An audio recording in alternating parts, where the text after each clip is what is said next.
দেখো বন্ধুরা কিভাবে রসুন লাগাতে হয়। প্রথমে রসুন থেকে কোয়াগুলোকে আলাদা করা হয়েছে, তারপরে যে এই যন্ত্রটা দিয়ে, যন্ত্রর নাম কি? নাংলে, মানে নাঙলের ছোট ভাই, শিশু নাঙল। এটা সরাও। তারপরে এই যে এরকম করে ধরতে হবে, ধরে সোজাসুজি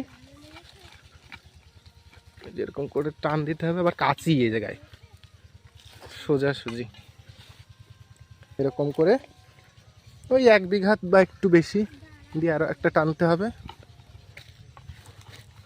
সোজাসুজি।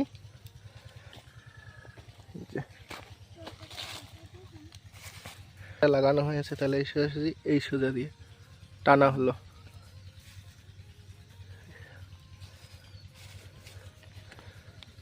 এইখানে লাগানো হয়েছে, এইটুক দূরে দূরে লাগালেই হবে।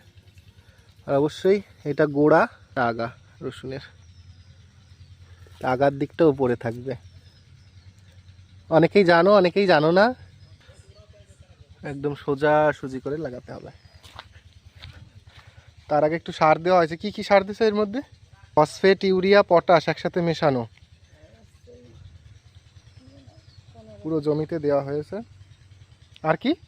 ও 15-15, আচ্ছা আচ্ছা। তো যাই হোক, এইভাবেই কিন্তু রসুন লাগানো হয়। সবাই ভালো থাকবে, দেখা হবে পরের একটি ব্লগে।